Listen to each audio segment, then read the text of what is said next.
ALATAR, meaning Lord of Radiance, as his first known Quenya name goes, was originally a Maya of Orome the Huntsman, living in the Undying Lands in the far west.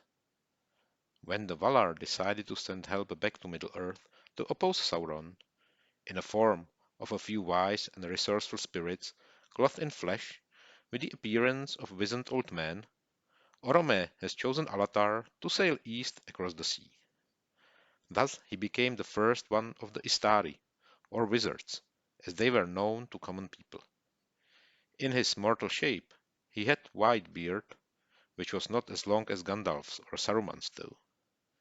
He was dressed in sea blue robes that identified him as a blue wizard. He also carried a staff, a usual sign of his order. Alatar was originally going to go to Middle-earth alone, but he persuaded Orome to be allowed to bring another Maya of his, named Palando, along, as they were close friends. They arrived at Grey Havens in the Second Age to begin their mission of encouraging the peoples of Middle-earth to oppose Sauron.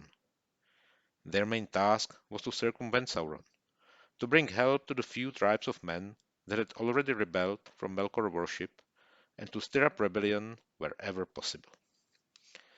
At some point, Saruman, as the head of the Order of Wizards, traveled east, and Alatar, with Palando, went with him. They attempted to encourage the people of Rhûn, the various tribes known in the west as Easterlings, not to support Sauron, but rather to stand against him. After Sauron's first fall, Alatar began searching out his hiding place. He visited many lands in the far east and south of Arda, getting as far as Khand, causing dissension and disarray against the Dark Lord everywhere he went.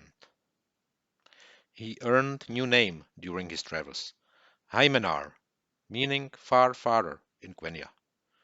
But Sauron's hold over the Easterlings, as well as Sauron's, was very strong, and he successfully recruited many of them to fight for him, provoking them to attack his enemies close to their homelands, and also the ones in the west, namely Gondor. Alatar and Palando managed to convince some tribes, nevertheless, mostly in the area of the inland Sea of Rhûn, to stop fighting for Sauron's sake. It is worth mentioning that number of Sauron's allies from Rhûn area was greatly reduced due to Blue Wizards' efforts. The influence of Blue Wizards must have been very great.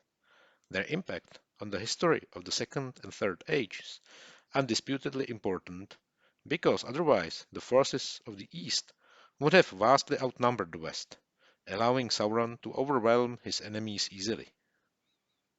This success earned Alatar his third known name, Morinehtar, meaning Darkness Slayer in Quenya.